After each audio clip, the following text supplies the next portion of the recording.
Hello everyone, today I bring you a very interesting manhwa. I hope you like it. Now let's go to the video. Legend has it that at the end of the world, on the peak of the endless immortals, lives a supreme deity of chaos.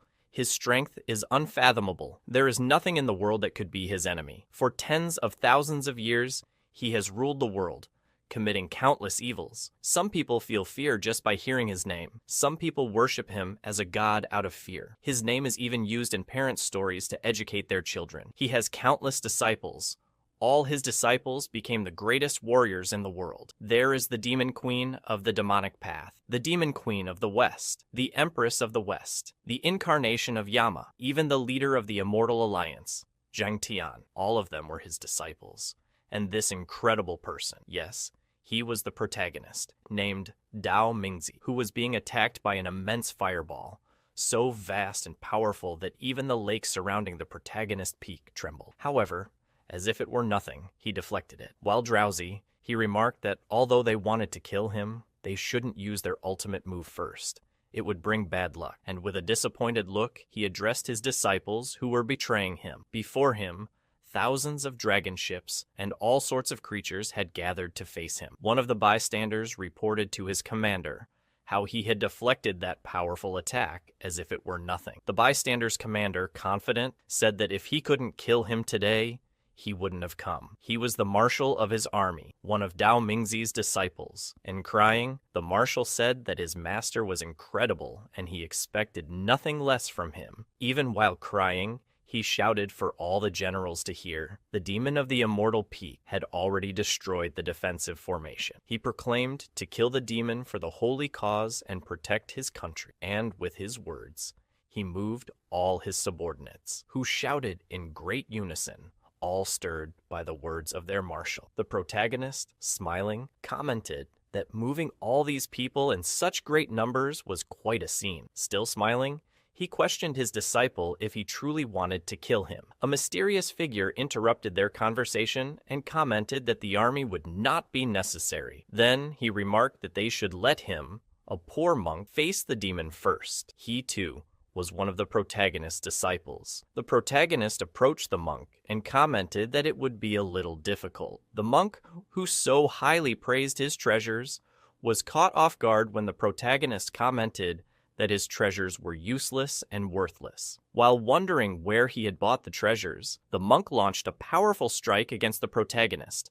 However, with just a finger, the protagonist blocked it. He commented that it was a good strike, but that alone could not cause anything. Then another of his disciples also began to attack him. Soon, his disciple commented that his fate had been exhausted, and that she was there to take him back to the underworld. She was the reincarnation of Yama, but confident, the protagonist told her that she could not kill his physical body, and questioned how she would capture his soul. The monk, using a stake treasure, struck the protagonist's chest, piercing it. Smiling, he commented that it seemed they were hiding something. Above them, another disciple, who seemed quite interested in her master's body, asked them not to damage the body, and with her hand on her tongue, enacting a heated scene, she told him not to worry, as his body would become a puppet to serve her every night. Placing her hand over her belly, she commented that she had saved her innocence just for him. The protagonist commented that her thoughts were strange for her master, and with tears streaming down, he lamented that his disciple desired such a thing from her master. But soon, he commented that her elder sister was not interested in leaving her master's body intact. And before everyone, another disciple appeared, who remarked that she had given him countless opportunities to repent. And for the sake of the world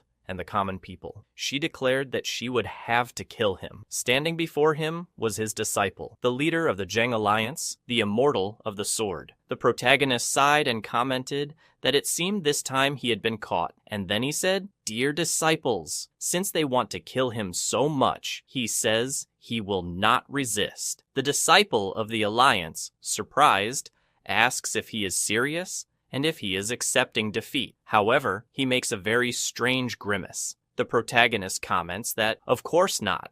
How could he lose? And he comments, "See you later, I'm logging out."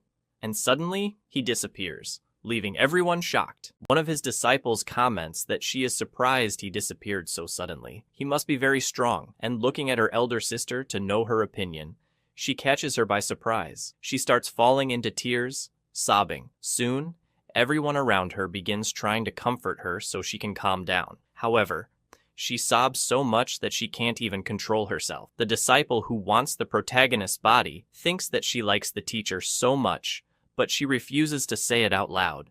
It's really ruining her life. After disconnecting from the Murim world, he stretches in his chair, and he comments that after 7 consecutive days, he has finally completed all the game's missions. The game is huge and cruel.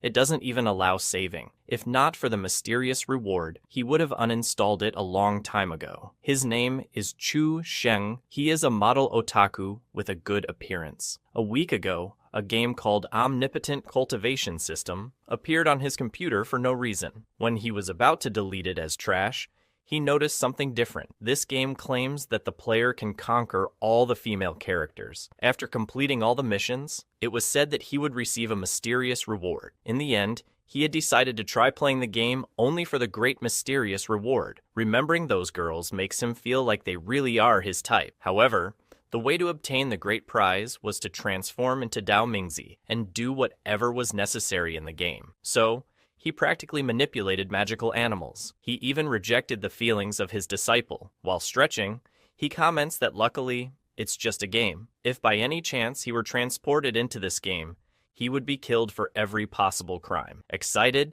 he decides to see what kind of reward he won after completing all the missions. Soon, he starts imagining all kinds of luxurious rewards, even money. Excited, about to open his present, he comments that he is expecting riches. Then he clicks on the present to open it. The game system congratulates him and says that he has won the mysterious prize that contains transmigration into the world of immortal cultivation. He is shocked. The system also says that it is possible to transmigrate to the cultivation world with a cultivation base at the Jindan realm and experience the true life of a cultivator. He is so shocked that he starts screaming in surprise. However, the computer starts speaking, saying that the transmigration portal is opening and asks him to relax, as the next stop is the Junkie Alliance. Desperate because of all the atrocities he committed, he starts screaming that he doesn't want to go. However, his body is sucked into the computer. The system wishes him good luck in his quest for ascension. Inner courtyard of the Junkie Alliance. The protagonist appears in one of the alleys of the courtyard. Leaning against the wall,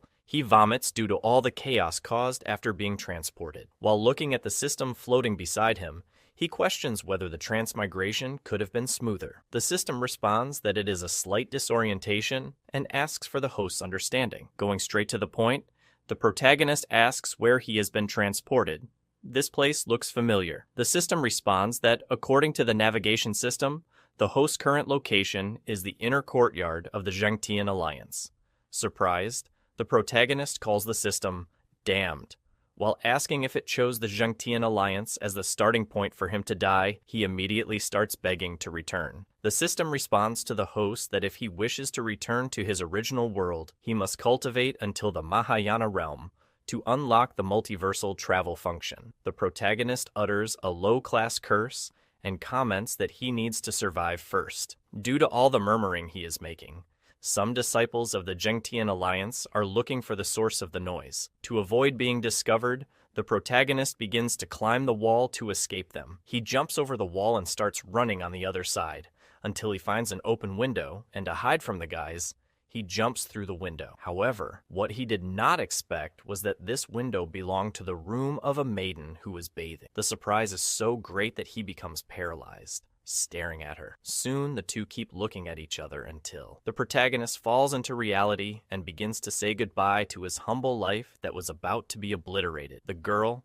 in such surprise, starts to stutter, asking who he is. The protagonist, awkward and sweating cold, even tries to explain that he has traveled through time. However, she is a disciple of the Junkie Alliance, named Anran. She starts to lose patience, to the point that even her sword begins to react to her, and in the blink of an eye, furious, her sword flies into her hand, leaving the protagonist shocked.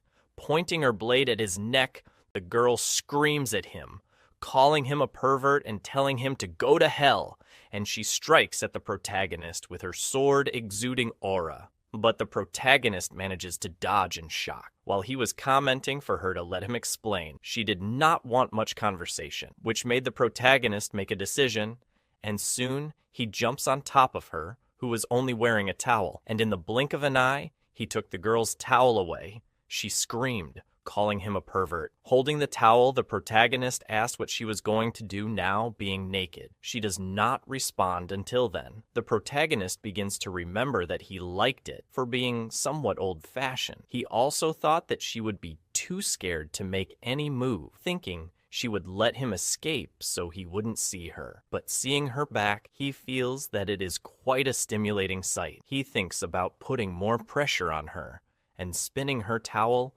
he begins to shout that her sword skill was so powerful just a moment ago, so why doesn't she move? Mocking, the protagonist comments about taking her towel to use in his bath. Furious, she begins to exude her aura, and soon, she screams for him to return her towel immediately. Her fury is such that, upon opening her eyes, they are of different colors, and with tremendous strength, she runs towards the protagonist, who regrets provoking her and recognizes the water sword technique she is using. And as she strikes with her blade, a powerful whirlpool of water rushes toward the protagonist, who somehow manages to dodge once again. He thinks that the water spirit sword technique is the only water attribute ability ever created, and known for its great power and quick response speed. However, since he is the creator of the technique, in his opinion, this technique has a fatal flaw. The high explosive power of the sword ability comes at a price. The potency of each attack diminishes after simultaneous attacks.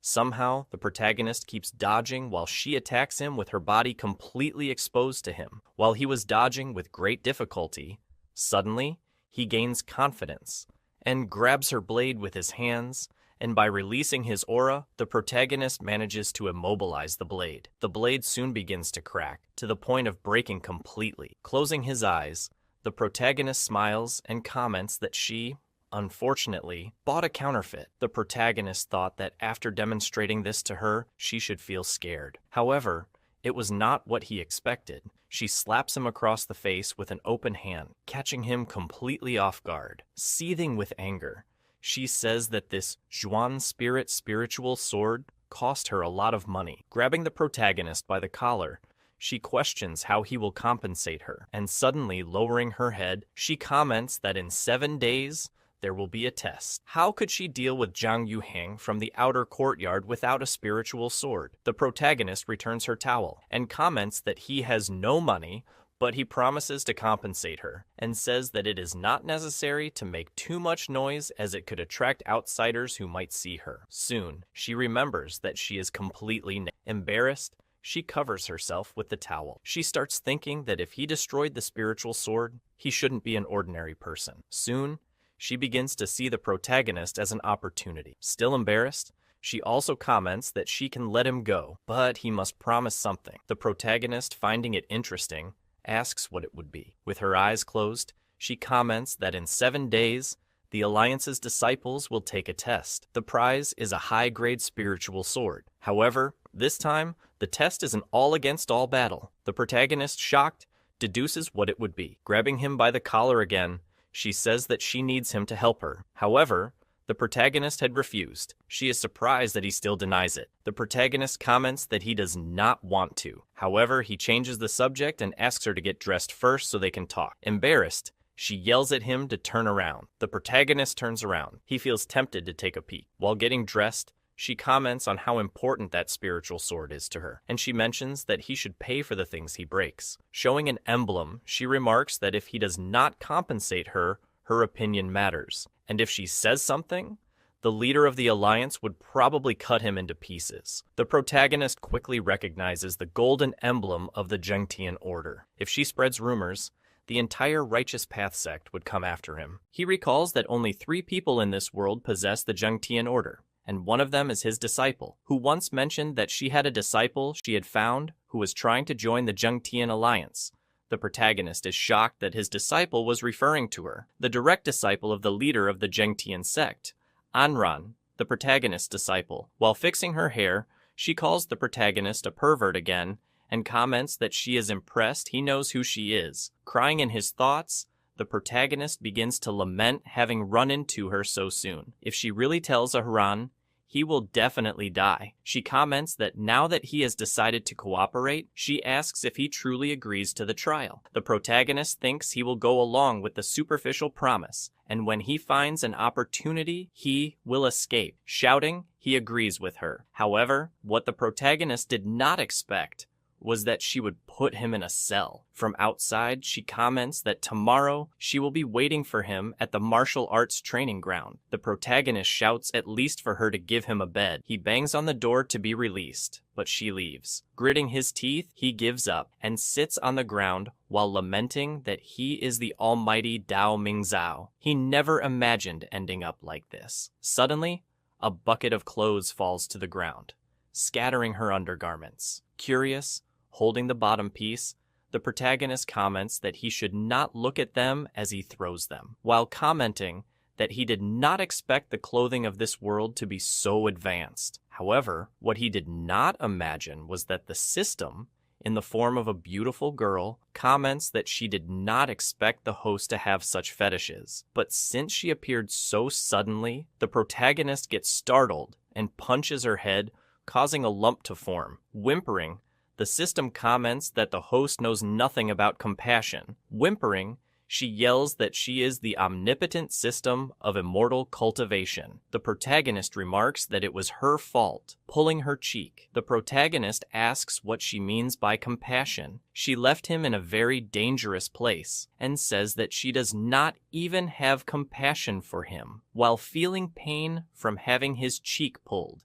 and struggling to speak. The system comments that she gave him a base cultivation at the Jindan realm. What more does he want? The protagonist, recalling the Pyramid of Realms, does not even remember where the Jindan realm is, and placing Ahran's disciple's undergarment on the system's head, furious, the protagonist comments that everyone chasing him is at the Immortal Realm and the Holy Realm, and just giving him a base cultivation in the Jindan Realm will be useless. The system comments that she cannot see. Furious, the protagonist comments that the night is long, and he should find a way to escape. The next day, as the rooster crows and the sun rises, in a bush, the protagonist thinks that maybe she believes he will be so obedient and go to the martial arts training ground. Either way, since he is not part of the Junkie alliance, all he needs to do is find an opportunity and escape.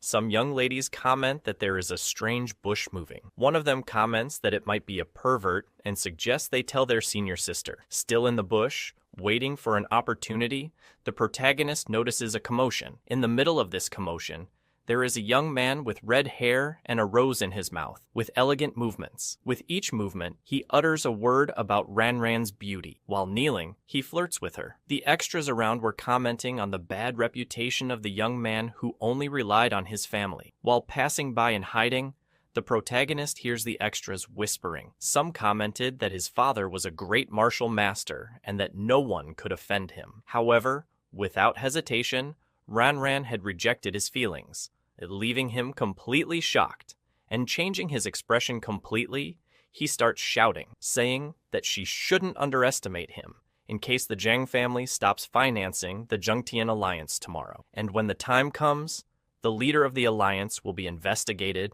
and punished. Ranran begins to feel anger because he is threatening her. She thinks that what she despises the most is this type of person who uses his family's power for personal benefit. As she walks, she thinks about finding some way to get rid of this matter. However, she comes across the protagonist trying to escape in the background, and immediately she calls out to him, telling him to stop at once. She asks the protagonist what he is doing there. Awkwardly, the protagonist tries to make an excuse that he is lost. Soon, she, holding the protagonist's shoulder, starts talking to him. Softly, Ranran asks what the protagonist's name is. He identifies himself as Susho. Meanwhile, the red-haired extra observes them. He questions Ranran if she is going to form a team with him. However, she says that unfortunately, she already has her team partner, as she comments that she is forming a team with her teammate. Taoist Susho, while hugging his arm, leaving the extra completely shocked by what he is seeing and by what she said. She turns together with the protagonist and comments that this is all. Furious, the extra orders his henchman to investigate the protagonist, with his veins bulging with rage on his face. He comments on how he dares to steal his woman while threatening to kill the protagonist. The protagonist uses his blood to sign a document. The protagonist asks if there weren't any ink pens, if he really had to use blood. Ren comments that normally, writing the name would be enough, but who said he would really keep his word? So, she says she had to resort to the blood oath method. The protagonist is shocked when she mentions the blood oath method, and he questions whether this might be something like a demonic cult ritual. Then she explains that this blood method was used by the lord of the demonic cult, and those who violate their oath will have their meridians destroyed, leading to their death. The protagonist is completely shocked to have fallen into a trap. She leaves with the paper while commenting that she hopes he fulfills his part of the deal. The protagonist begins to lament, as now he can no longer escape. Not to mention that definitely he might be discovered by Chi. As a cultivator of the Jindan realm, participating in this life or death arena will be his death sentence. However, mentioning the Jindan realm, he notices something. Going into an alley, he starts calling the system. Shaking it, he questions the system about how the Jindan realm compares to the disciples of the celestial sect. The system responds that there is no comparison and asks why the sudden question. The protagonist becomes more confident, and he thinks that, based on his experience from so many novels and fiction, most of the sect's disciples are mostly at the Chi refinement and foundation establishment realms. The celestial sect is a superior force, so being at the Jindan realm should make him stronger than ordinary disciples. He thinks that he shouldn't expect Zhang Yuhang, the extra, to be from a prestigious family, so he must have powerful treasures that could kill people from higher realms. He thinks about finding a way to defend himself. He asks the system if, by any chance, there is any equipment for him to defend himself, or if maybe he could give money to buy something. The system, with its cute little face, comments that the omnipotent system will satisfy the host's needs.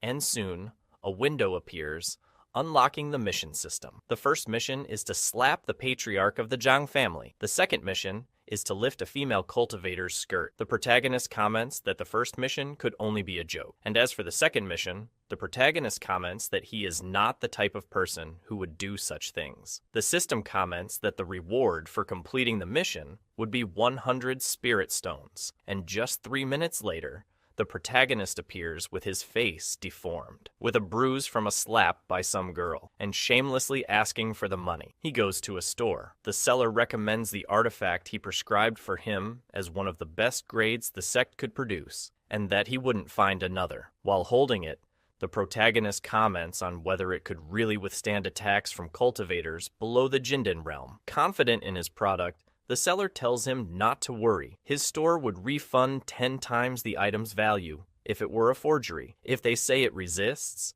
it's because it resists. However, with one of his hands, the protagonist rips a piece off the shield. Frustrated, the protagonist comments that he didn't even use force, yet it broke on its own, questioning whether this item is truly of quality. The seller quickly takes the shield from his hand and comments that this could only have been a mistake made during the forging process. The seller begins to say that mistakes happen and offers him a high-quality spiritual sword instead. Holding the blade, the protagonist comments that he asked for a shield, so why did he give him a blade? The seller tells him not to underestimate this blade. It can automatically protect its master during battle. It can even withstand full-force strikes from a triple origin expert. However, with a simple flick, the protagonist snaps the blade in half, making the other piece fall and get stuck in the ground as they watch in confusion. The seller, not understanding, starts shouting, saying, "This must be a joke." The furious protagonist immediately starts shouting as well,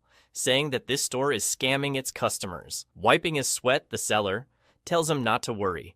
If there's any other problem with the items, feel free to take anything from the store. Soon, the seller presents another item, while someone behind the curtain watches them. In the Zhang family, Yuhang is furious because they are unable to discover the protagonist's true identity. He remains furious, even as his servant begs on his knees. Soon, the young man who was watching the protagonist from behind the curtain comes running and reports to Zhang that it's urgent. Someone is destroying the store. Zhang stands up and asks why he is afraid when there are so many powerful weapons in the store. Fearfully, the extra comments that the person destroyed all the weapons in the stall. Back to the protagonist. All the weapons and armor were broken with the slightest force from the protagonist, even leaving the seller dumbfounded and completely shocked. Zhang, surprised, is in disbelief. Furious, he questions who would dare to ruin someone else's business. The extra advises his young master not to be impulsive, since it is probably a wise person. If he intervenes personally, he might suffer a loss. Pointing his finger at the extra, Zhang, furious, begins to ask if he is the one who will resolve the situation. However, a mysterious person suddenly appears behind young Zhang and comments that he is right. Someone willing to destroy treasures is not worthy of his attention. The extra, trying to protect his master, yells at the person not to dare interrupt the master. However, Zhang, breaking the extra's legs, calls him an idiot while greeting his elder. Inside the store, the protagonist continues causing a stir, placing his hand on a plaque that says they will compensate if the items are fake, and all were proven fake. He demands his reward. The seller, whimpering,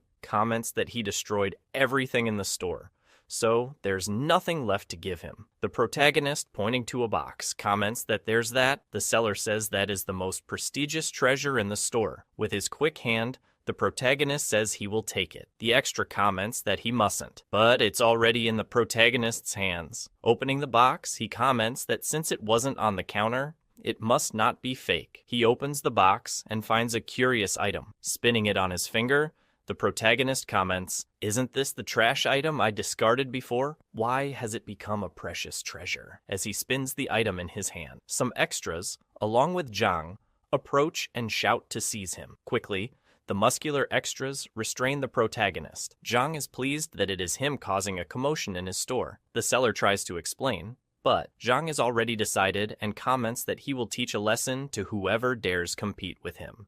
And with his blade, he says he will cut off his testicles for trying to look at Ranran. Zhang slowly approaches the protagonist with his blade, lamenting for his precious.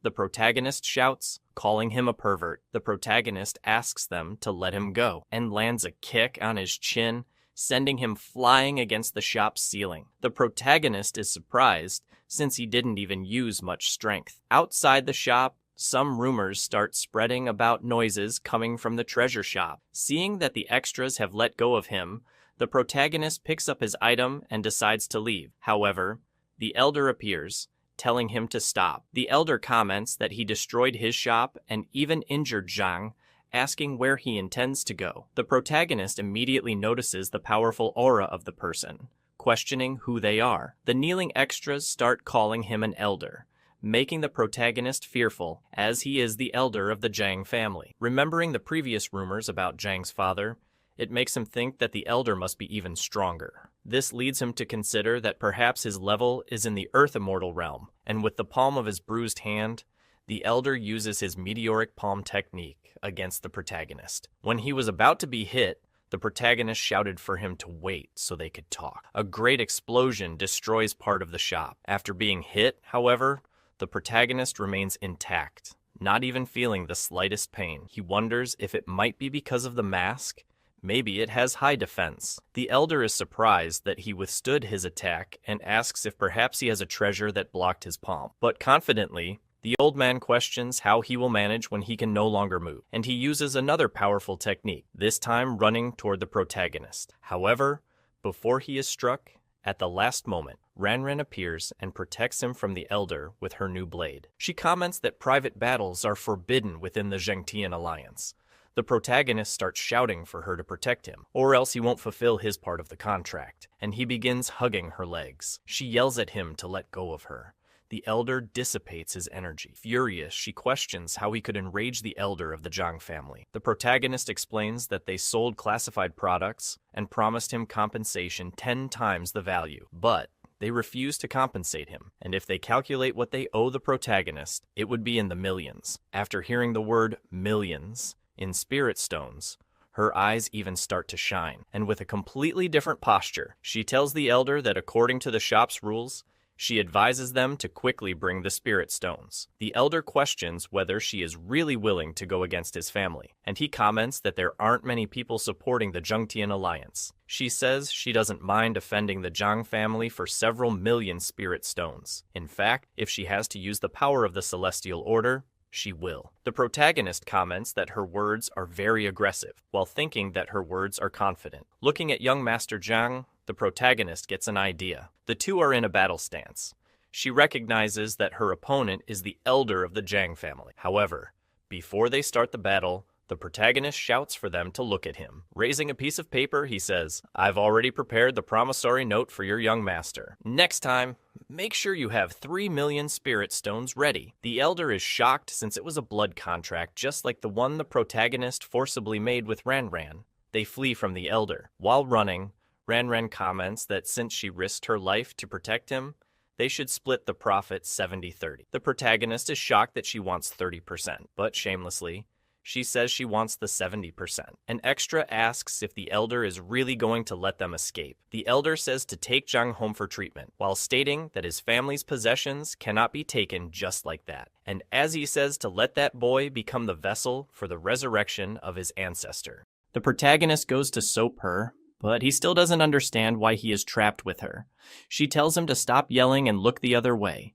She says she is bound to him because of the 3 million spiritual stones, and she gives an excuse for his own safety. The protagonist realizes and thinks that, in the end, what really matters are the spiritual stones he will receive. Apprehensive, she thinks that with these 3 million spiritual stones, she could stabilize the situation in the Zhang Alliance.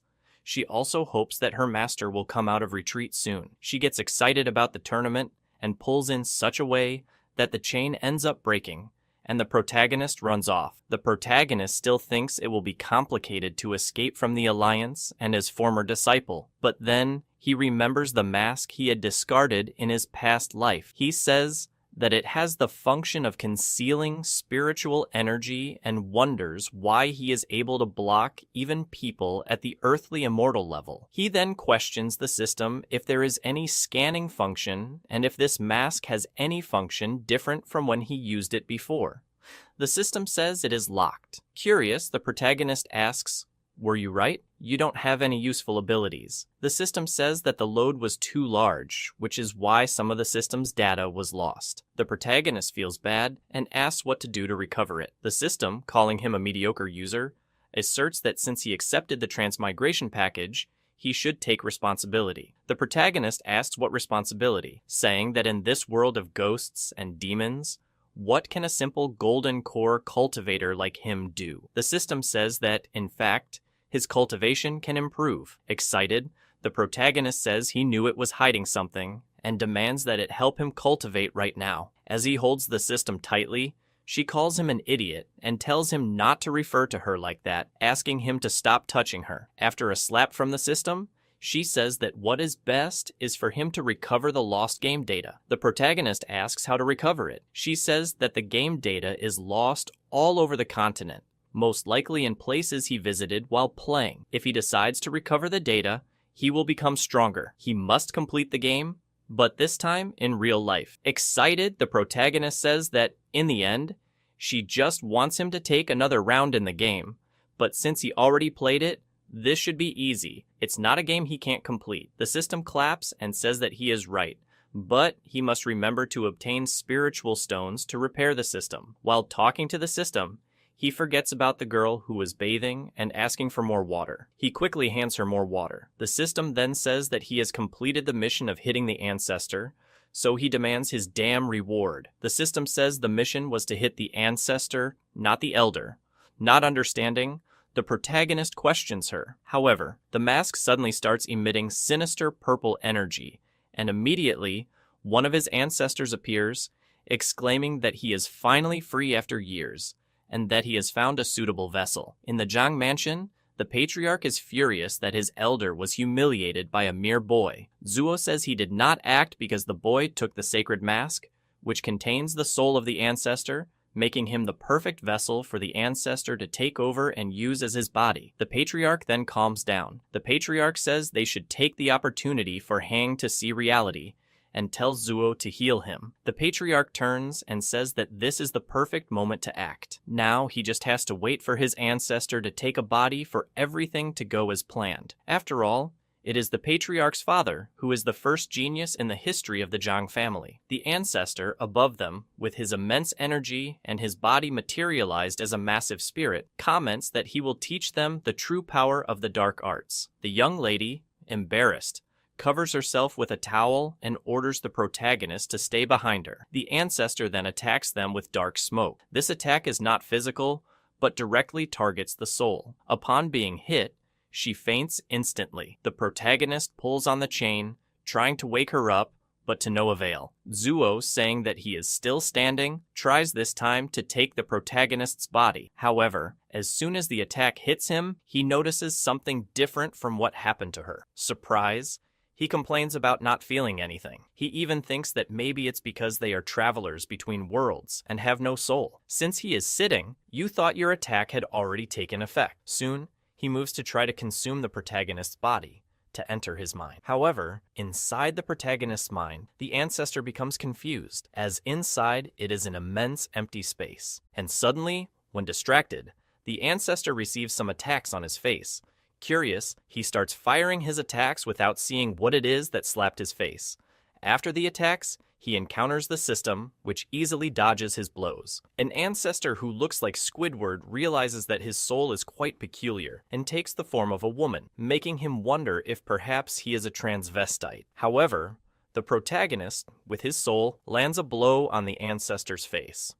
The fight does not go far. The furious elder asks how he dares attack an ancestor. The protagonist asks if he really believes he could cause confusion in his mental space. The ancestor recognizes the protagonist as Dao Mingzi. He remembers that he was the one who caused an uproar in the entire world in the past, a great battle from 1,000 years ago. He wonders how his soul could be in this boy's body. After hearing this, the protagonist realizes that he is returned to his original form. The system says that the system space does not affect the outside world, so it can be shaped however he wants. Looking at the system's environment, he considers that perhaps he could also change its outfit as he pleases. The system becomes embarrassed after realizing this. An ancestor begins to kneel, begging for forgiveness for his family. The protagonist approaches and asks him how they are part of this family, how he ended up inside the mask.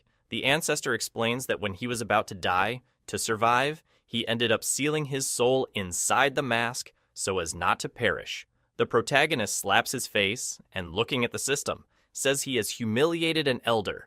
Now he demands his reward. The system soon begins to present the reward to the protagonist. The reward shines brightly. However, when the glow fades, a staff with a pair of panties on the tip appears.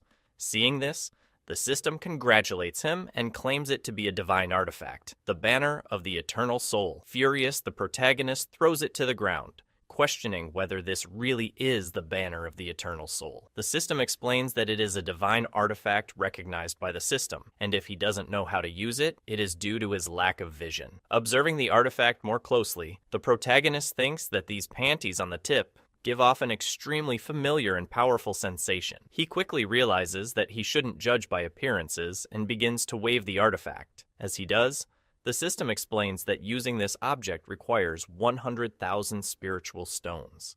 Since the host does not have enough spiritual stones, furious, he throws the artifact to the ground again, questioning whether it wouldn't be better to just steal them directly. The system says that he will easily find money, so there is no problem. Soon, he remembers that the ancestor's family right behind him is wealthy. He quickly comes up with the brilliant idea of pretending to be possessed to betray the Zhang family. At their mansion, they ask why the ancestor hasn't returned yet. The patriarch tells everyone to be quiet and asks if they are doubting his father's abilities. The elder thinks that if things have gone completely wrong, the blame could fall on him. Then, a servant announces the arrival of a young man. The patriarch immediately orders him to enter. Soon, everyone stands in anticipation to receive the patriarch's father. Facing the entire Zhang family, the protagonist is surprised. Will he really be able to deceive them all? Right then, he consults with the ancestor and asks if, after possessing the body and returning home, there is any particular scene he should enact. The ancestor says that he should simply arrive and tell his dear children that he has returned. That would be enough. The protagonist wonders if it really is that simple. However, that was not what he should do. He should act like that incredibly strong person. However, his body did not exude such strength. If he spoke that way, the family would definitely become suspicious. Instead of speaking as the ancestor had instructed, the protagonist, with an evil laugh, calls them little and useless and announces that their ancestor has returned. The patriarch immediately notices that the speech pattern is exactly like his father's. Instantly, everyone kneels in greeting as he has finally returned and been resurrected. The protagonist then thinks that the old man was really trying to deceive him. The patriarch soon approaches and says that with him supervising a great tournament in the secret realm, their family will definitely achieve victory and obtain this once again. The protagonist questions the secret realm and soon remembers that it is the territory of his former underworld disciple, Tu Ling. Looking at the artifact of the mask, the protagonist thinks that even though he has it to conceal his presence, he should not bet his life on such a low-level piece of equipment.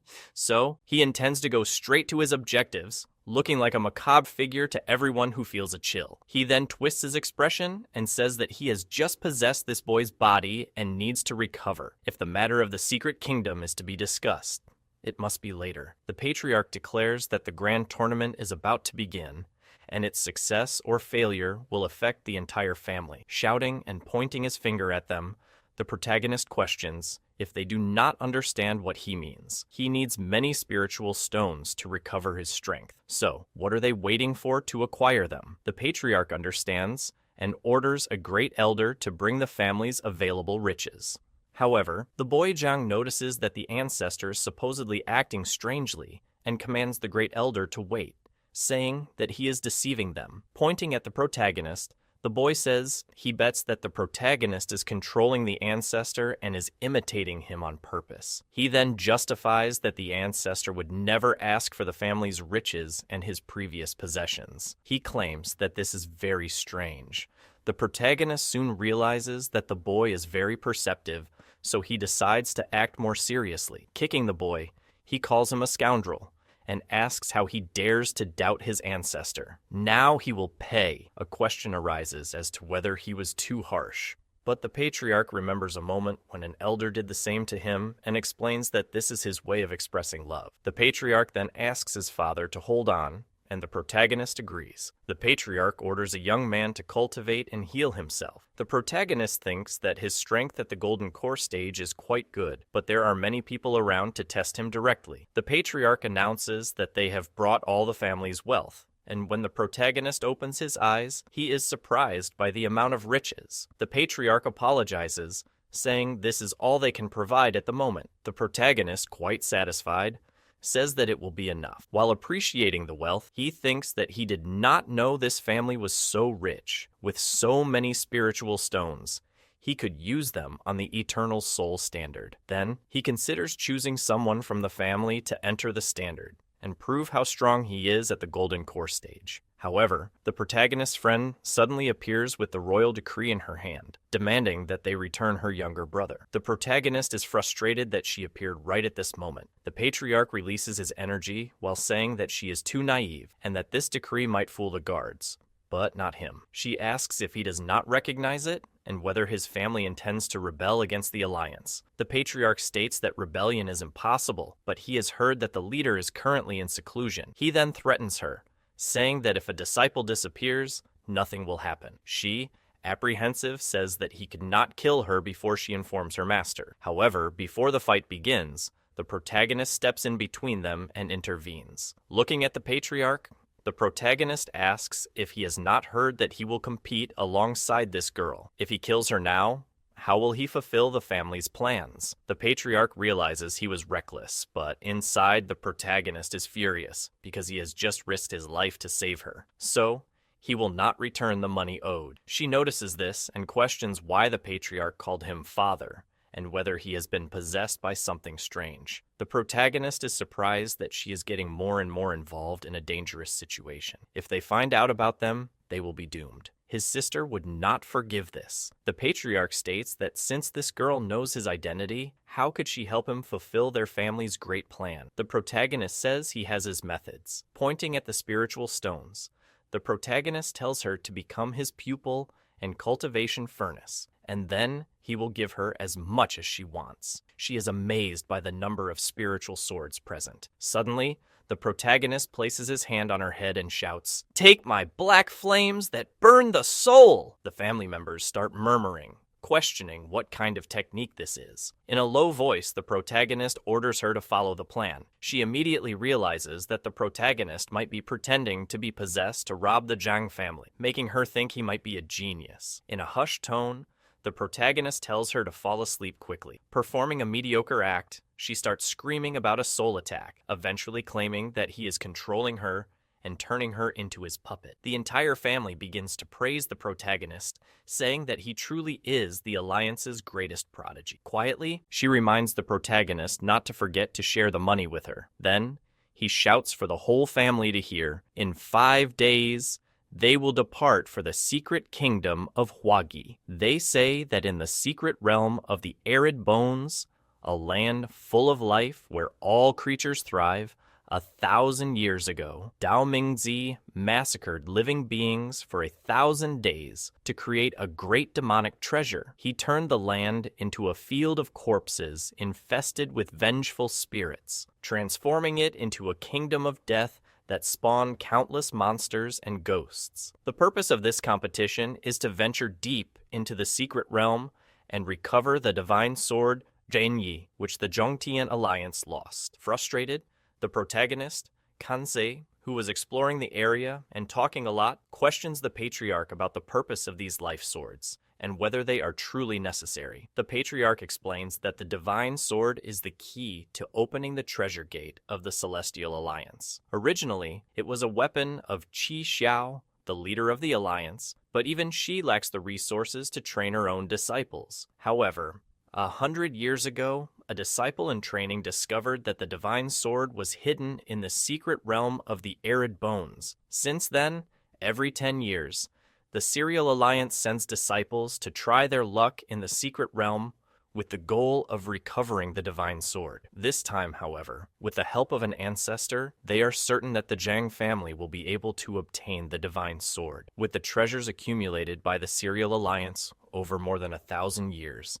they have the right to face any opposition with this power. The protagonist's friend is furious about the sinister plan they are devising. The protagonist tells her to lower her voice because she is speaking too loudly. If she continues like this, they will probably die. As the ship lands, the protagonist becomes familiar with the situation in the secret realm and goes to check something. The patriarch says that it's fine, but notes that their astral companion's behavior seems quite strange. The patriarch explains that this is normal, as he is excited about his new body, and then asks the elder if he believes that Hang Habra succeeded in his mission. At the end of the family's spaceship corridor, something very strange, perhaps even indecent, is happening. 2 mysterious individuals appear. After leaving the ship, the protagonist vomits nearby, and his friend tells him to vomit farther away from her. The protagonist explains that ever since he transmigrated, he has been allergic to all types of transportation. She tells him to stop talking nonsense and mentions that the Zhang family is planning a rebellion. She recalls that before the master went into seclusion, she was entrusted with looking after things and keeping watch. She wonders how she let things get out of control,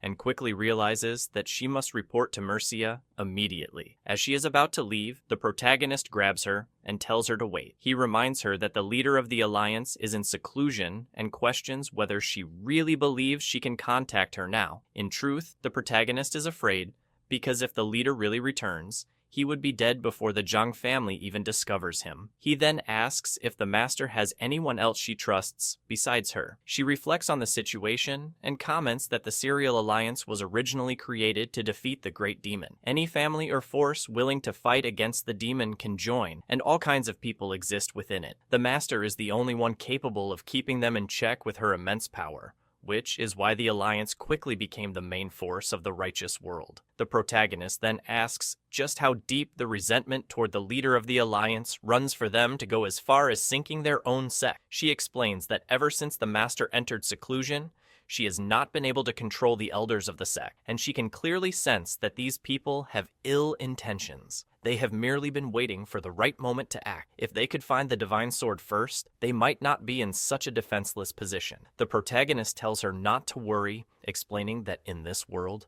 strength alone does not matter. The key to victory lies in analyzing the characteristics of each enemy and using a specific strategy to counter them. This is the correct way to win, and it is how he cleared the game. She wonders if he might have a plan against the Zhang family, but he clarifies that he does not. However, he does have a plan to help recover the divine sword. Holding a divine artifact in his hands, he reassures her. She, considering that he has been quite reliable up until now, decides to trust him once again. However, the protagonist thinks to himself that she is quite foolish. For once he helps her open the treasure, he will take all of it for himself. Suddenly, several beings appear above them, asking where the elders of the Great Celestial Alliance are. The Zhang Patriarch declares that it is time to act. At that moment, everyone begins opening the secret realm of the Arid Bones. As the gate opens, they announce for all disciples to enter immediately. The protagonist tightly holds onto his companion's arm to keep her from getting lost. She reminds him that they are a team, but with the teleportation, they will likely be separated. The protagonist responds that under normal circumstances, that would happen, but he is not normal. He then begins counting steps forward to the left, before finally making a great leap ahead, causing him to fall into a pit. Within the kingdom of our Arabs, some disciples struggle with the animals inside. Some manage to cope by showcasing their great skills. Both internal and external disciples. A ranking table also exists for the Alliance exam. First place holds 65 points, second place has 57, and third place has 48. The elders observe, each rooting for their own disciples. Elder Zhang, despite the protagonist being outside the ranking table, shows great confidence. The lady comments that finding the sword is out of the question, but points determine the winner. The patriarch taught that her family only knows how to act behind the scenes, and it is understandable that they do not dare to take a symbol of the alliance. She becomes furious until another elder comments that even if a disciple obtains a sword, the leader of the alliance has already decided. Suddenly, a duo begins to take the lead, securing first place and surprising all the elders. However, they had already anticipated this. After all, it is none other than the successor of the alliance leader. Yet, the Zhang family's card had expected this from his supposed father, rising in points so quickly. Still, he complains, wondering what kind of method he is using. This place is where the protagonist used to exploit game bugs and farm monsters. But in real life, it is different. He feels pain and finds it much harder. Leaning on her, embarrassed, she orders him to let go of her immediately before she cuts off his hands. He tells her to question where they have ended up in such a horrible place. It might be the lowest level of the secret realm. However, this place was something the protagonist took a long time to discover. Through this path, he can retrieve data he left in the game, and perhaps he could at least ascend to the nascent soul realm. That way, even if his physical body perishes, he will have the opportunity for a soul rebirth. The girl says that directly entering the lowest level is fine, but the place is highly dangerous. The protagonist replies that he is fine and that this place is safe. However, above them, extremely fast creatures pass by. The protagonist quickly realizes that the monsters are gathering faster than he anticipated. She is surprised and asks how they will handle such a large number of creatures. He tells her to trust him, saying there is no game in this world that he cannot conquer. Holding her hand tightly, they start running. He begins mocking the creatures, causing them all to chase them. When the protagonist gets the chance, he starts throwing spiritual stones at the creatures. However, the stones do no damage. He tells her not to worry and to let the spiritual stones last a bit longer. Just as the creatures are about to hit them, suddenly, they all fall into the abyss. The protagonist then explains that these types of monsters are idiots. They only need slight encouragement to jump off cliffs. If they suffer minor damage before falling, they will gain all the experience upon their deaths. This was the protagonist's main plan. With the sheer number of spiritual stones he has, he is practically farming monsters there. The girl is shocked and feels like the protagonist knows everything, leading her to question whether he really is a disciple of the sect. Suddenly, the protagonist stops running, causing her to crash into his back. He observes what is in front of them.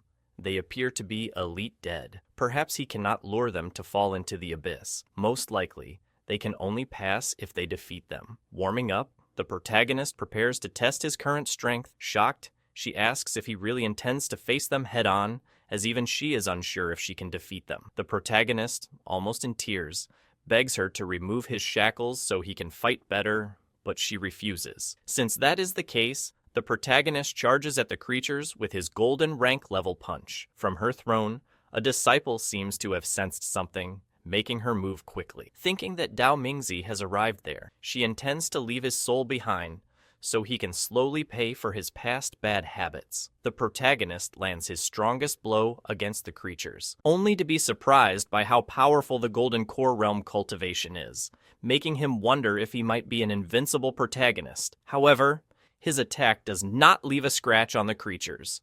Shocked, he is left speechless, and his friend yanks him by the chain, calling him an idiot. But he causes no damage and wasted such a horrifying move. To escape, she uses her water step technique, but the path she takes is not the one to level up, as the protagonist points out. However, she only wants to save her life and level up later. The creatures, which had been standing still, are shocked. Suddenly, they comment to each other that they have never seen such a powerful attack. One of them remarks that it was fortunate he did not have a physical body. Otherwise, they might have been reduced to ashes. The blue creature comments that someone so strong must have a purpose for entering the ancient secret realm. He plans to inform the lady immediately, but just as he is about to, she arrives on her own. She speculates that the protagonist might have infiltrated the alliance to get in, leading her to suspect that her master is continuing to mock her. However, she then notices that the presence has vanished, making her wonder if her master has discovered her. As they run, she questions why he suddenly put on such an ugly mask. The protagonist responds that she does not understand. With all the commotion they have caused, if he does not conceal his presence,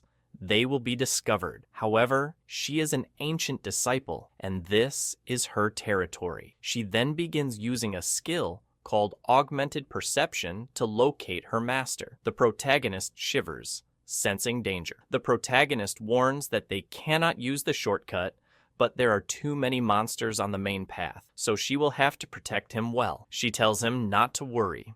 After absorbing the spiritual stones, she will be close to a breakthrough. However, they soon begin to question what is before them. The protagonist finds it odd that there are no monsters nearby. It turns out that her disciple has summoned all the monsters to search for her master. His friend mentions having a strange feeling about this place, but suddenly, the system alerts them, detecting lost data from the host nearby. Excited, the protagonist decides to retrieve the lost data. He enters the abandoned mansion, as retrieving lost data is an initial step toward recovering his cultivation. Inside a certain room, there is a sinister energy, and as they enter, the doors shut behind them. The protagonist remarks that this situation is different from how previous bosses appeared, making him wonder if this is a new type of monster. The lady comments that if they have come looking for him, it is because he is excited. The process of defeating the boss will grant them a reward. Suddenly, a monster with a macabre voice appears, stating that only 2 people would dare to invade his realm of the dead,